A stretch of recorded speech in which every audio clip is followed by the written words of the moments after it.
have another print disability, which makes reading, holding a book, or turning a page difficult or impossible. The content is copyrighted by the respective publishers. For more information, please visit us on the web at nfradioreading.org. Hello, this is Corrine, and for the next hour, I'll be reading from the June 15th, 2026 issue of the Wall Street Journal on the Niagara Frontier Radio Reading Service. Thank you for joining us today. The highlights under business and finance are: Trump's deal with Iran is set to reopen the Strait of Hormuz, but how quickly it can arrest a steep decline in oil stockpiles will determine the trajectory of energy prices in the coming weeks.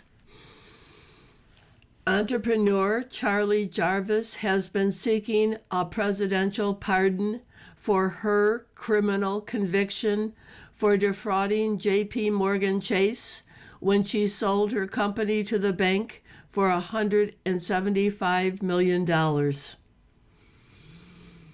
Retail purchases of SpaceX shares on the day of its public debut totaled roughly $118 million, making it the biggest IPO for individuals in recent history.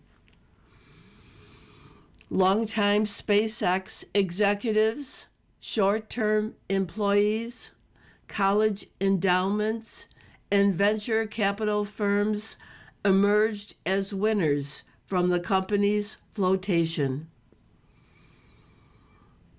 America's philanthropic organizations are hoping for an influx of cash from publicly minded new millionaires and billionaires minted by blockbuster IPOs like SpaceX's.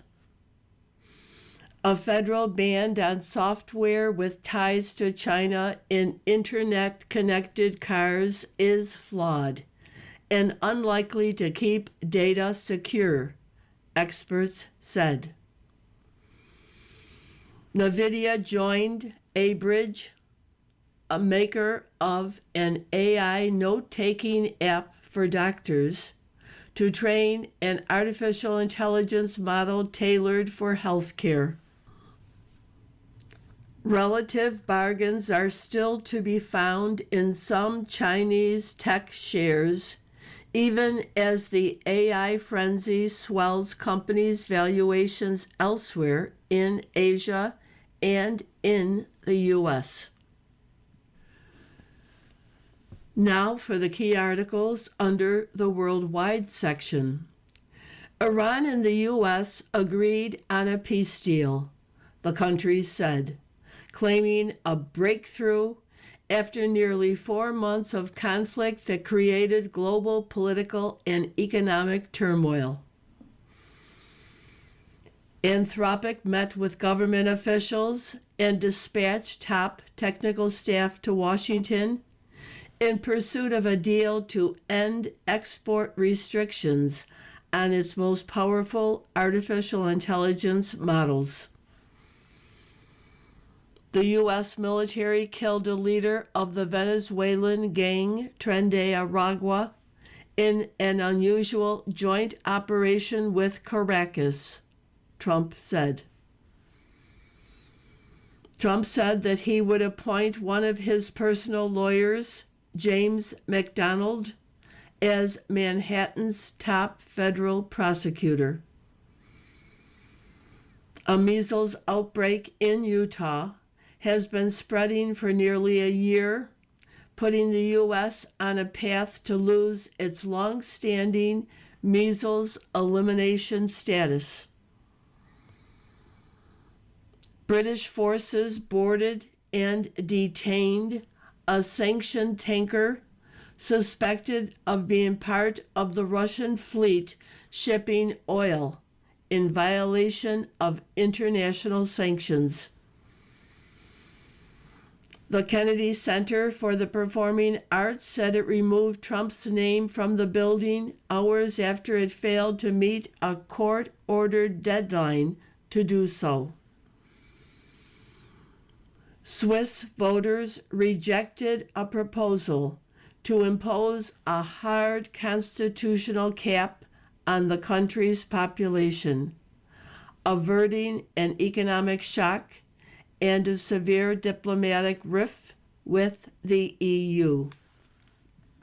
The picture on today's front page appears to take place at night, and in the background, the White House is illuminated, and in the foreground, a boxing match is taking place on the White House lawn.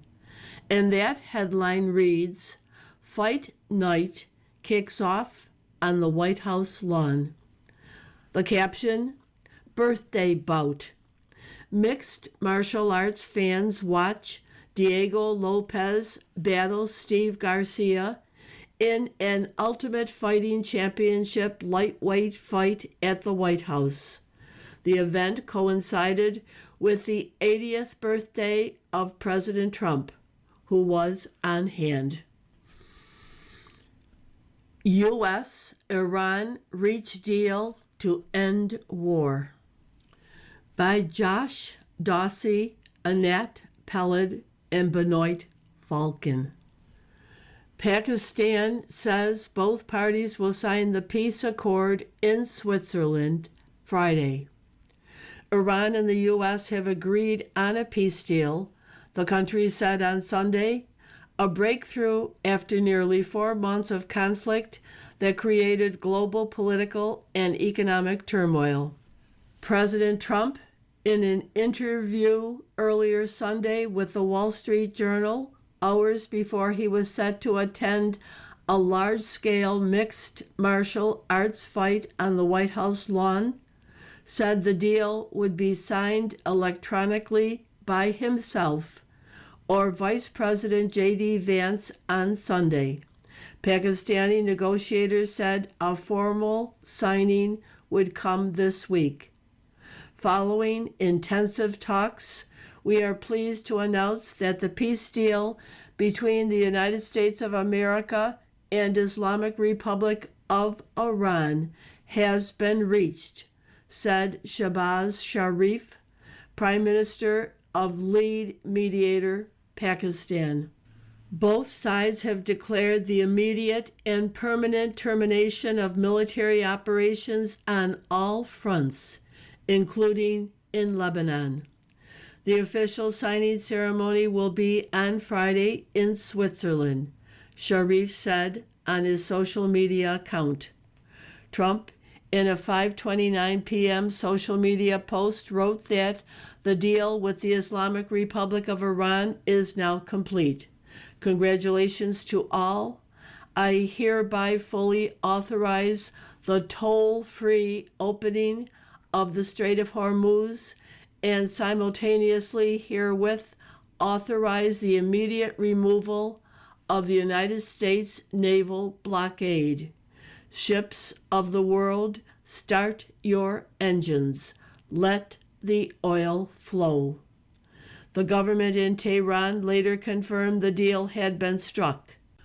Agreement reached, Iranian President Masoud Pezeshkian said in a post on his X account. Greetings to Diplomacy General, he said, under a picture of Foreign Minister Abbas Araghchi. Some have described the agreement as a memorandum of understanding that would set up further talks.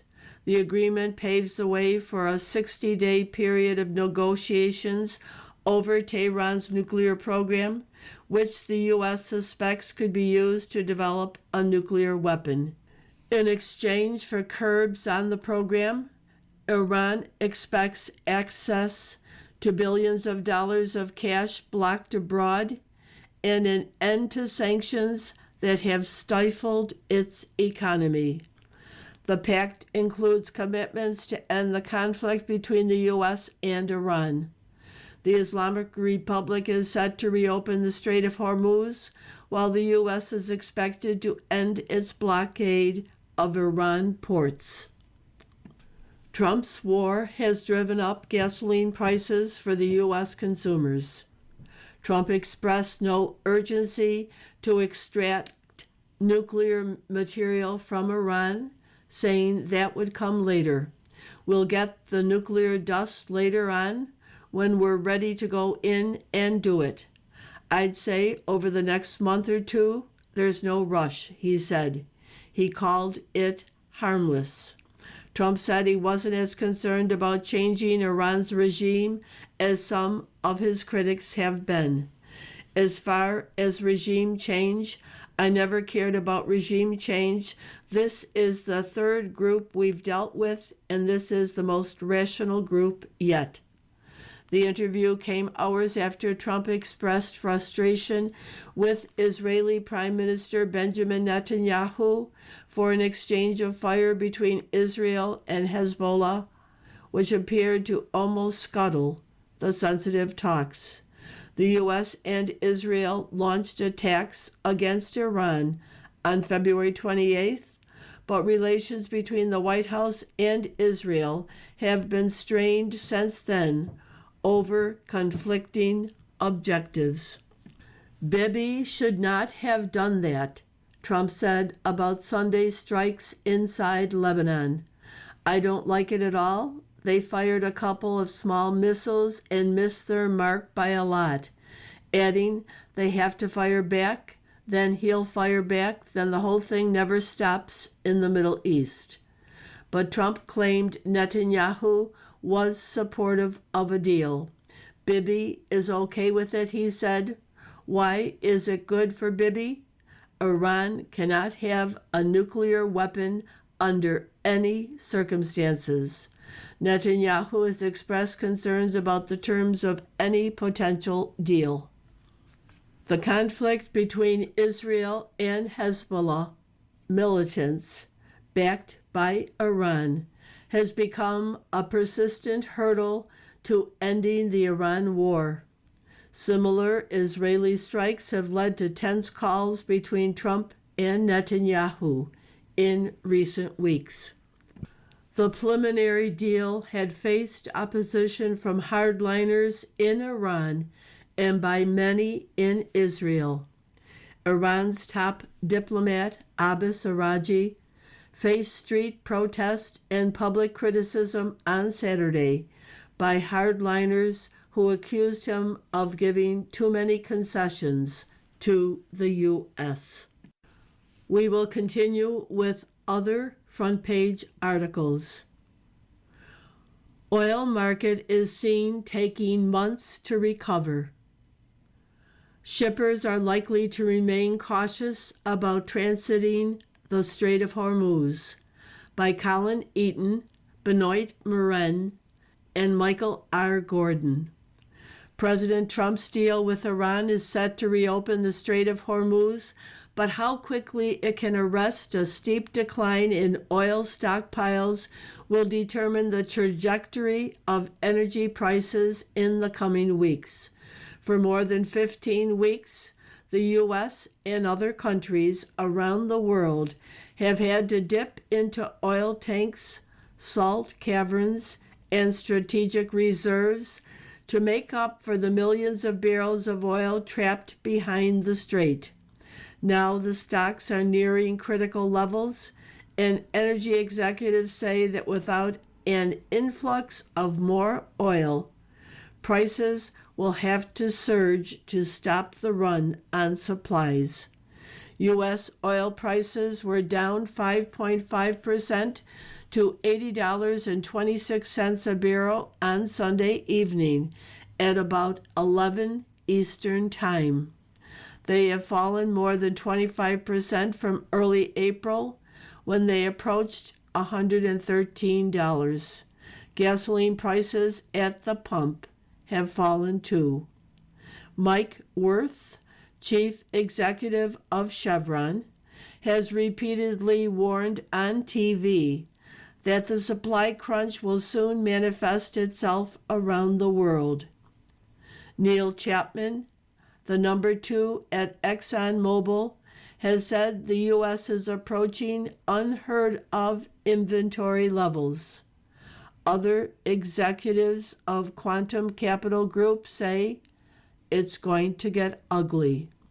The world has never had to destroy 10 million barrels a day of oil demand, referring to the crude production not making it to global markets. Relief could be on the way. The U.S. and Iran agreed Sunday to a deal set to be signed Friday in Switzerland that would quickly reopen the strait through which 20% of the world's petroleum typically passes. But even if that deal holds, it would likely take months for the oil market to return to normal.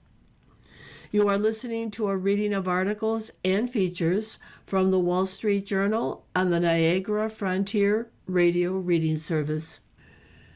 Anthropic races to resolve export curbs. Some researchers say administration overreacted to Amazon. By Amrith Ramkumar and Robert McMillan, Washington.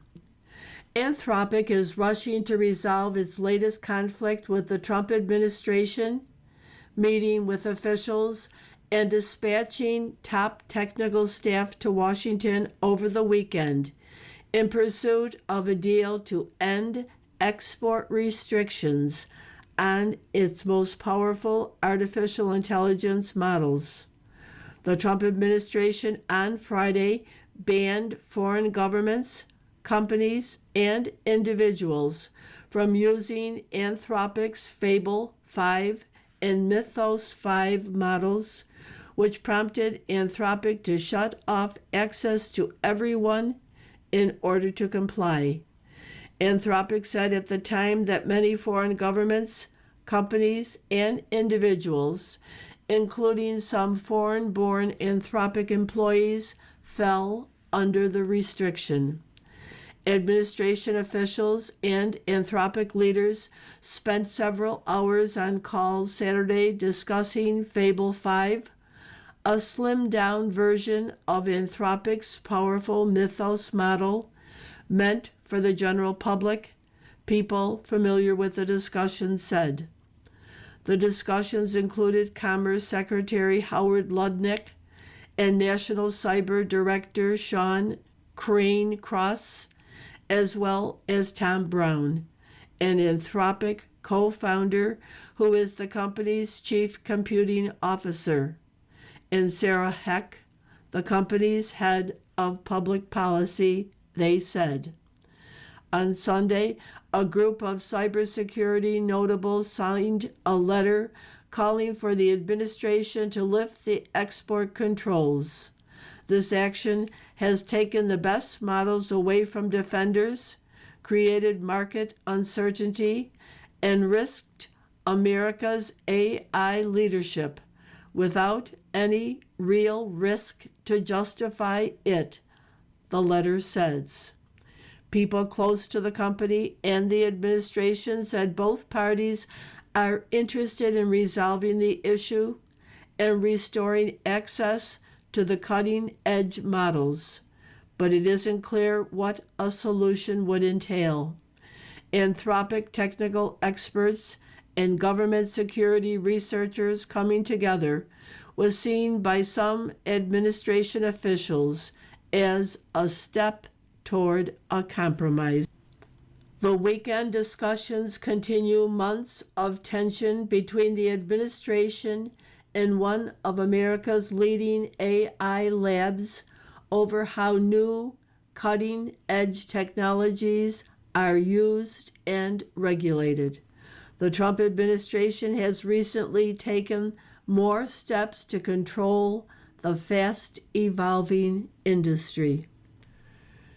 Investors pile into all things on space, by Micah Maidenberg. It isn't just SpaceX. Encouraged by the Elon Musk-led company's successes and steadily climbing valuation, venture capitalists and private market investors are stepping up bets on space startups, hoping to find the next breakout stars. Venture funding for U.S. space technology firms, excluding SpaceX, shot up to $7.1 billion in 2025 from $2.5 billion a year earlier, according to data provider PitchBook. Last year's haul was the strongest since companies raised almost $4 million in 2021. More investments have rolled in this year.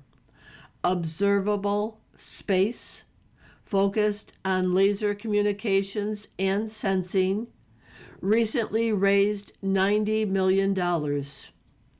Ground system startup Northwood Space pulled in $100 million. And Cesium Astro, a maker of space systems and electronics, recorded $470 million in equity and financing. There's just so much more you can do from space, said John Gedmark, chief executive of Astronis, a maker of small satellites orbiting more than 22,000 miles from Earth. The company recently raised capital from Franklin Templeton and others.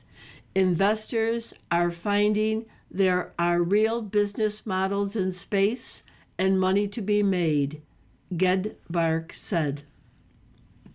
Last week, public market investors poured $75 billion into Musk's space and artificial intelligence enterprise in a record-setting initial public offering, a stunning milestone for a company that almost went out of business during its early years. SpaceX's IPO also sealed a victory for the company's long-term shareholders who believed in the ideas that once sounded more like science fiction but now have come to pass, including building a fleet of roughly 10,000 satellites. Deep fake nudes transform bullying. Parents and schools are struggling to protect victims as AI tools proliferate. By Georgia Wells and Rachel Wolf. AI has made it trivially easy for anyone with a phone to digitally undress people and post the content online. Called explicit deep fakes, these images and sometimes videos are unleashing a new form of bullying and harassment among young people. Artificial intelligence nudified tools are evolving and multiplying. Laws cracking down on them have lagged behind cases and aren't always enforced. Schools don't know how to handle them.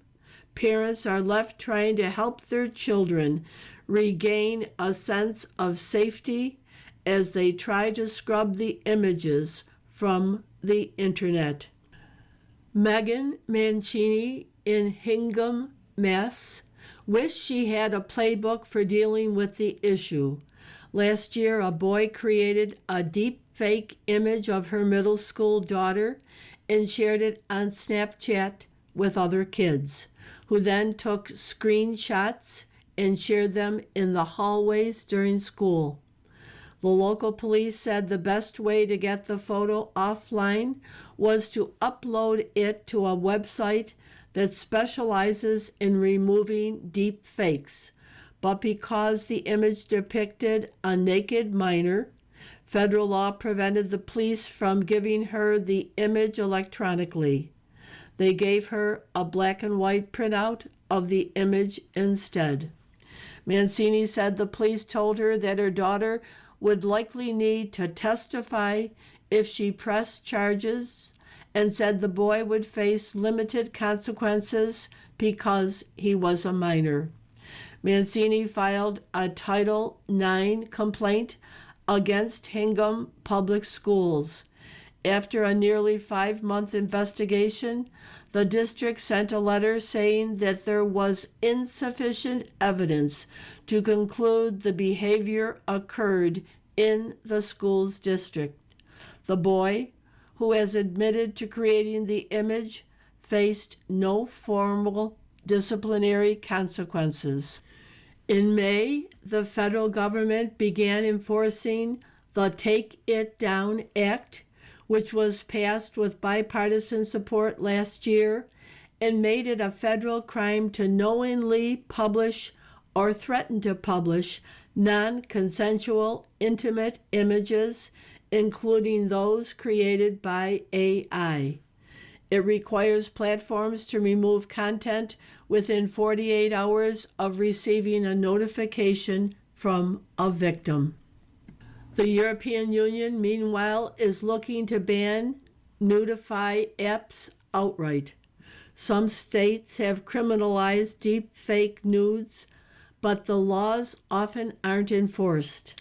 Cases still are underreported, under-investigated, and under-prosecuted, said Carrie Goldberg, one of the first lawyers to pursue cases of revenge porn and deep fakes.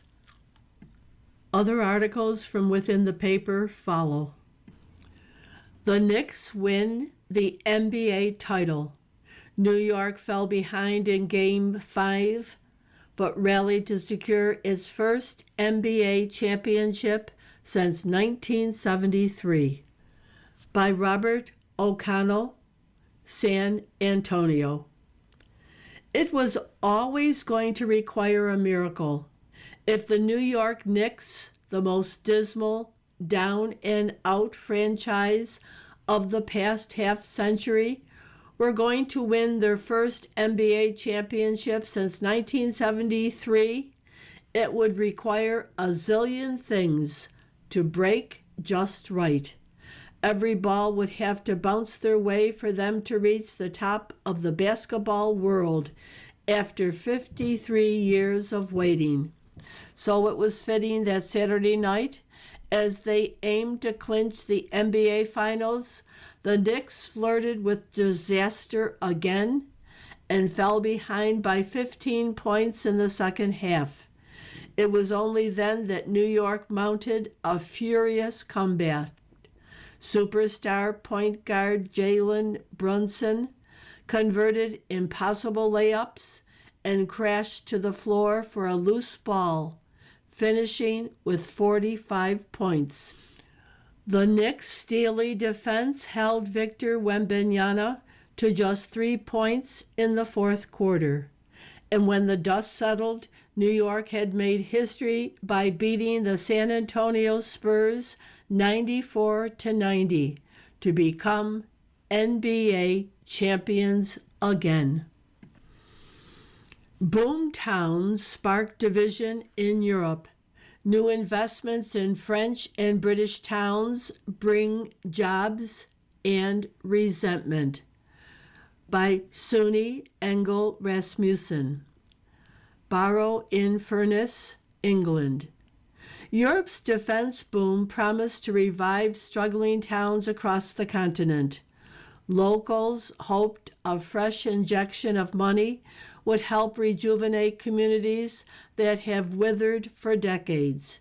Instead, it is sparking division and resentment. In Barrow-in-Furness, an impoverished shipbuilding town in northwestern England, a multi-billion-dollar contract to build nuclear submarines has highlighted inequality and pulled workers from other professions. Residents of Bergerac, a cobblestone French town famous for its wines, complain that all they have received from a revamped explosive factory are empty promises and drones in their skies. Such tensions across Europe are creating headwinds for politicians trying to convince voters that they must invest even more in defense to counter Russia and China, often at the expense of social spending. The fortunes of Barrow have over a century been tied to the fate of its shipyard. When military orders dried up at the end of the Cold War, this town of some 67,000 people became one of Britain's most deprived areas. Now the shipyard is bustling again. The UK government awarded a $5.4 billion contract to the British defense company BAE Systems to build up to 12 AUKUS-class nuclear-powered attack submarines in Barrow. The order added around 5,000 jobs to BAE's workforce, which grew in recent years to build Dreadnought-class nuclear ballistic missile submarines and 7 Astute-class submarines for the Royal Navy. BAE now employs 14,000 people in Barrow. Starmer has called Barrow a blueprint for what defense spending can do. King Charles III conferred royal status on the port of Barrow for its contribution to national defense. But the salaries and benefits offered by BAE draw workers from other professions, leaving the town bereft of mechanics, driving instructors, and nurses. On a recent evening in a local pub, 2 builders asked other patrons for recommendations for tradesmen and were told they had to wait several weeks. The sudden influx of money and workers has sent real estate prices soaring. It's making the town and it's breaking the town, David Richards, the pub's bartender, said. It's a town of haves and have-nots, said Michelle Schragram, the town's lawmaker in Parliament. You are listening to a reading of articles and features from the Wall Street Journal on the Niagara Frontier Radio Reading Service. From the editorial page, the Warsh era begins at the Fed. His first move may be a much-needed change in communications. Kevin Warsh presides over his first Federal Open Market Committee meeting as Federal Reserve Chairman this week, and his eventual reform list is long. Reduce the balance sheet, review the Keynesian bias in its economic models, keep the Fed out of fiscal policy, and more. But his first priority, and an important one, is likely to be overhauling the way the Fed communicates. Few innovations since 2008 have been as counterproductive as the adoption of forward guidance as a policy tool.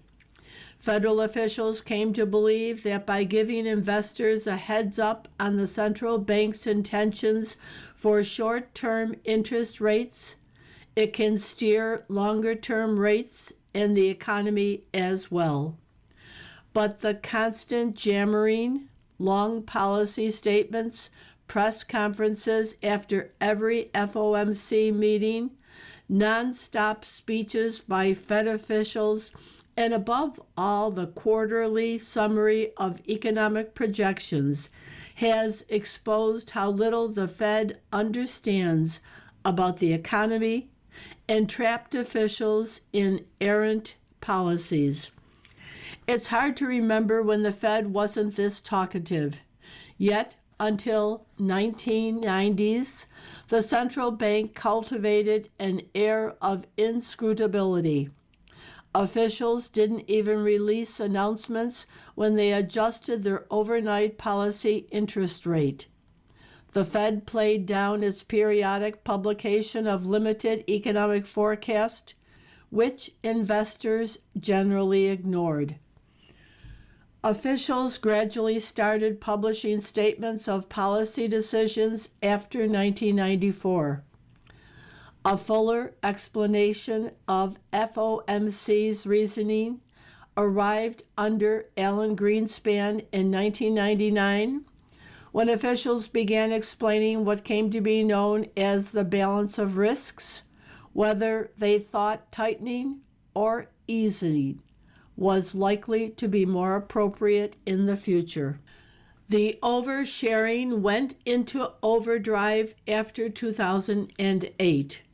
After cutting rates to near zero and ramping up quantitative easing, Ben Bernanke lit on communication as a policy tool in its own right. Mr. Bernanke was eager to persuade investors that he'd keep rates low for an extended period. Hence the adoption of an explicit 2% inflation target in 2012 to reassure investors that the Fed wouldn't tighten if inflation was below that level. In late 2007, the Fed had published the first iteration of what would eventually become the quarterly projections, the infamous dot plots, depicting FOMC officials' anonymous guesses about future interest rate moves, appeared in early 2012. In 2011, Mr. Bernanke began holding press conferences after some FOMC meetings, and the Gab Fest became a fixture after every meeting in 2019 under Jerome Powell. Along the way, Fed officials began delivering more and more speeches between meetings. Investors and journalists scrutinized these orations for clues about future policies. This has been good for journalists, but not for the Fed. Its quarterly projections are notorious for predictions about GDP growth, unemployment, and inflation that turn out to be wrong. The Fed's sages badly overestimated economic growth in 2011 and 2012, predicting about 3% in December of the previous years when the economy grew only by 1.5%. But then it underestimated growth in 2017 and 2019 as it failed to appreciate the impact of the Trump tax reform. Its greatest recent mistake was underestimating inflation in 2021 and 2022 by a factor of about 3. Hat tip to our contributor, Mickey Levy, for the numbers. And because forward guidance encourages investors to react to what the Fed will do, rather than sending market signals about economic conditions, officials mute a source of information that could inform policy making. One reason Mr. Powell was so slow to respond to accelerating inflation after the pandemic was that the Fed previously had committed to lower for longer interest rates. He reinforced this in August 2020 when the Fed promised to tolerate above 2% inflation to make up for periods of slower price rises. A fear of spooking markets with unanticipated rate hikes deterred rapid action to fight inflation. Forward guiding Fed officials kept calling inflation transitory, a word that will haunt the Fed for years. Forward guidance also drags the Fed into politics, since officials find it hard to resist opining on fiscal and other debates to explain their monetary views.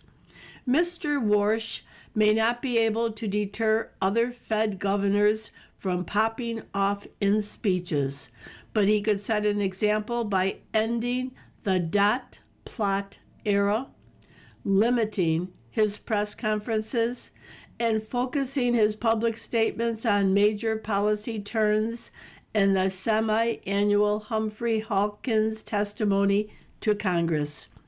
Mr. Warsh has said he welcomes debate over monetary policy, and that's to his credit. But forward guidance has been a mistake, and a cacophony of Fed voices has confused markets and been harmful to the Fed's credibility and independence.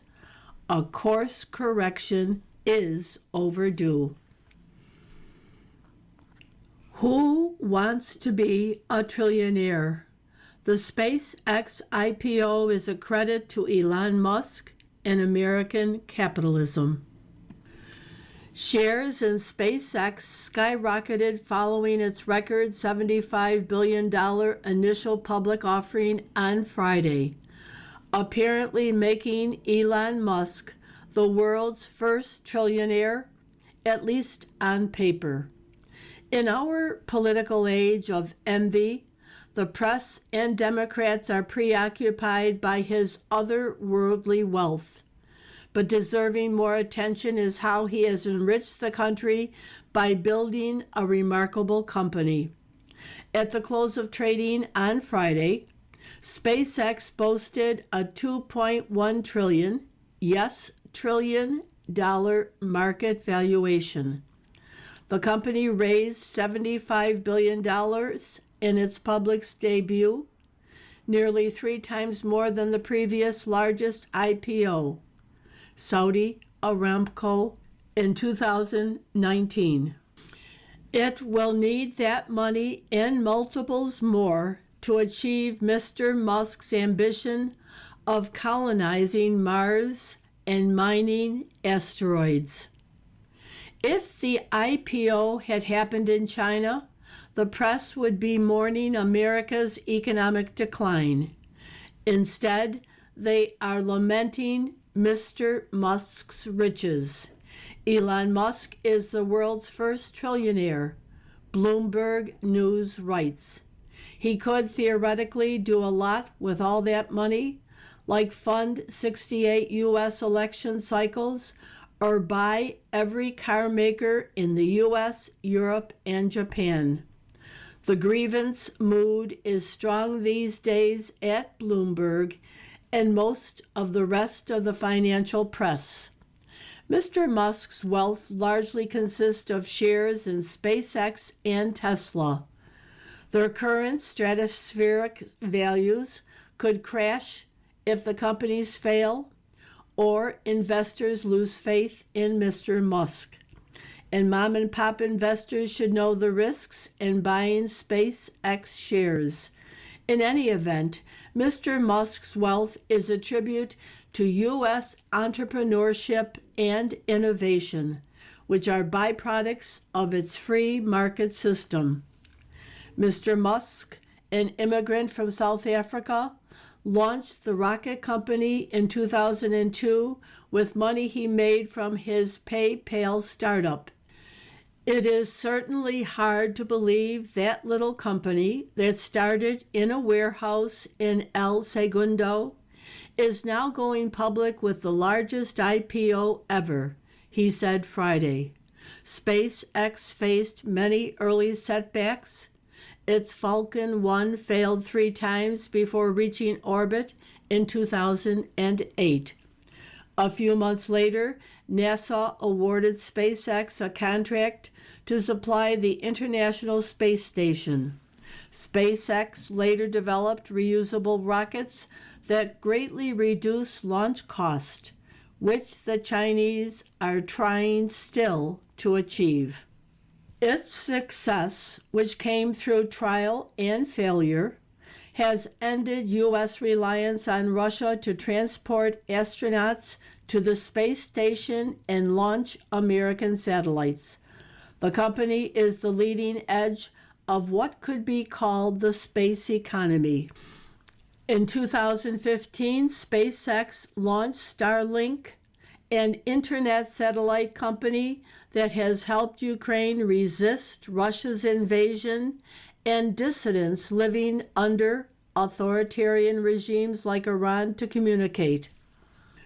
Mr. Musk this year merged his social media company X.com and XAI startup with SpaceX, providing them with a vehicle to go public. SpaceX has created thousands of jobs in working class communities where it operates.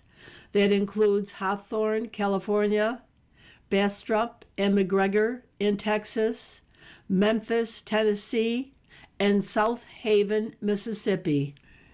Its workers, including hourly blue-collar workers, receive stock options, which has allowed them to share in the company's success. By one estimate, the IPO has made millionaires of 4,400 SpaceX current and former employees, including 400 who hold shares worth more than $100 million. If you listen to union leaders and progressives, billionaires get rich by exploiting workers. SpaceX couldn't succeed without its workers, as it notes in its IPO prospectus, and they would leave if they felt abused. The IPO is giving workers and retail investors a chance to share in any future growth. It's also allowing venture investors to cash out and pour their windfalls into new startups working on innovations that could improve and even save lives. Example, cancer vaccines. Who knows which of these companies could someday be worth $1 trillion? With their envy of success and wealth, our political class ignores that financial rewards are what spur investors and entrepreneurs to take risks on companies that make all Americans better off. You don't have to like Mr. Musk to appreciate what he has built. You are listening to a reading of articles and features from the Wall Street Journal on the Niagara Frontier Radio Reading Service. Washington may get a Mandani moment. An avowed Democratic Socialist leads in the polling for mayor. The nation's capital is in the throes of a mayoral election, and buckle up. The apparent frontrunner is Washington, D.C.'s June 16th Democratic primary is a Zoran Mandani light, setting up what could become a confrontation with the Trump administration. The seat is open after Muriel Bowser, who counts as sane and effective by Washington standards, decided not to run for a fourth term. The frontrunner in the polls to replace her is Janice Lewis George, proudly affiliated with the Democratic Socialist of America. Kenyon McDuffie, a more conventional Democrat for better and worse, is in second. The winner of the Democratic primary is all but a shoo-in come the general election in November. This sets the stage for the district's Mandani moment. Miss Lewis George isn't promising government-run supermarkets as the New York mayor is, but she does want to build 72,000 new housing units within 5 years while expanding rent control. A centerpiece of this program is a pledge to ramp up government-owned housing construction. She promises a universal child care subsidy. She tried to pay for this with a new tax on the incomes of people who own businesses in the district but live in Virginia or Maryland. In theory, she says this would raise $500 million. In practice, it would chase lobbyists and law firms into offices across the city line. Miss Lewis George also sounds determined to unlearn the lessons of recent years on urban crime and policing. While nodding to the need for more police on the streets, she'd oppose policies such as a youth curfew intended to thwart violent mob swarms of teens organized by social media. Her record as a prosecutor was marked by her enthusiasm for pretty much any policy other than throwing criminals into jail. Mr. McDuffie is normal by comparison. He talks a good game about the need to attract more investment to the district by avoiding punishing tax increases. He may even understand how the property development industry works, as demonstrated by his more modest home building target, 12,000. Yet neither candidate seems fully alert to the district's dire demographic, economic, and fiscal straits. Washington never recovered from the pandemic, and the Trump administration's federal job cuts have worsened the problem. Office vacancies are up, population growth is slowing, and government tax revenue is flat. This may explain why both candidates are falling back on running against President Trump, who has meddled in district governance to a greater extent than any president in decades. But the dirty secret around town is that his efforts to beautify city parks, get fountains working again, and deploy the National Guard to deter crime are popular even in this deep blue city. That will make Washington a flashpoint in the conflict between far-left urban governance and a more conservative national electorate. If no one else can govern Washington, Mr. Trump might. Primary voters are on notice. From the opinion pages, the race for hypersonic missiles. The U.S. is catching up to China, thanks in part to Colorado-based Ursa Major. By Andy Kessler. The race for hypersonic missiles. China fields roughly 600 hypersonic missiles, according to a military assessment leaked last year. Hypersonic means Mach 5, 5 times the speed of sound. Last month, Russia hit Kyiv with a hypersonic missile. In 2021, Raytheon's Gregory Hayes warned that we are at least several years behind on hypersonic weapons. Can America catch up? Colorado-based Ursa Major is helping close the gap. Founded in 2015 by Joe Laurenti, a former SpaceX and Blue Origin propulsion engineer, it provided rocket engines for commercial launches. Back then, there were lots of startups building rockets. But in 2023, funding dried up. I spoke with the company's current CEO, Chris Spagnoletti, who explained you had a lot of these small launch companies say, "Oh my God, unless we've got Elon's capital, this won't work." Ursa Major, now employing roughly 350, pivoted to defense contracting. They make solid and liquid-fueled engines using additive manufacturing, basically 3D printing of metals. We print very complicated geometries that could withstand pressure and temperature, Mr. Spagnoletti says. They're highly scalable and manufacturable. Another example of commercial technology adapted for military use, much like drones. Solid fuel engines are like candles. They burn using oxygen and run until they're expended, and are used in Patriot, and Tomahawk missiles. Liquid fuel rockets, on the other hand, can be cycled on and off and combine an oxidizer, like cryogenic liquid oxygen, often with liquid hydrogen.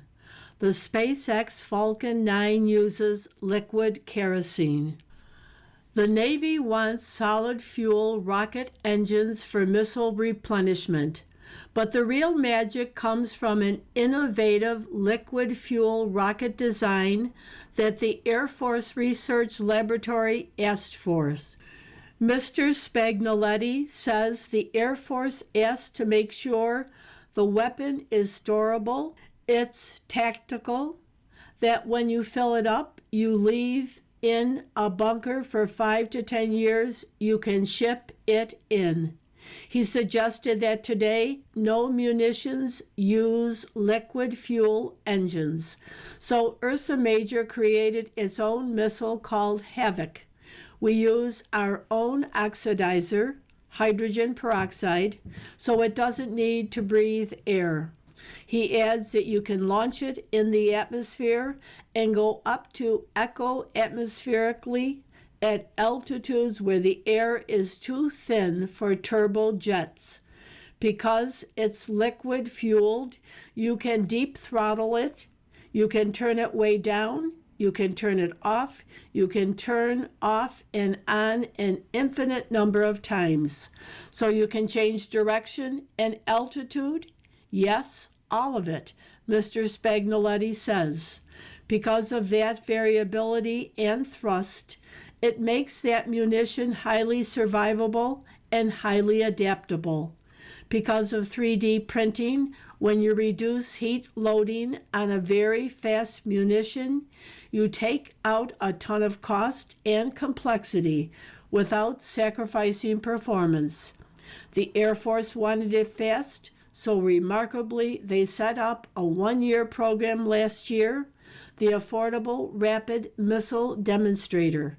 I've never seen a government organization lean as hard as they did, Mr. Spagnoletti says.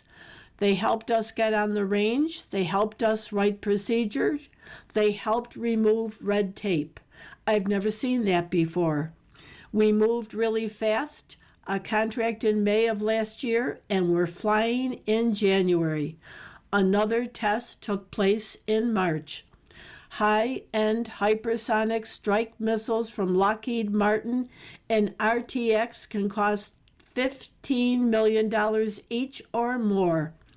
At the low end, Mr. Spagnoletti estimates that the Blackbeard from Castillon costs $200,000 to $400,000 each, but with none of the maneuverability. Havoc will cost $2 million to $3 million a shot. The military needs all tiers. As for Havoc, Mr. Spagnoletti says, it causes the adversary to have a ton of calories and cost to defend against it because it's unpredictable. Because of 3D metal printing, weapons replenishment can happen quickly after an Iran-like shooting match. It sure feels as if we won't be behind on hypersonic missiles for long. You've been listening to a reading of the Wall Street Journal, June 15th, 2026 edition. Your reader has been Corrine. Thank you for listening.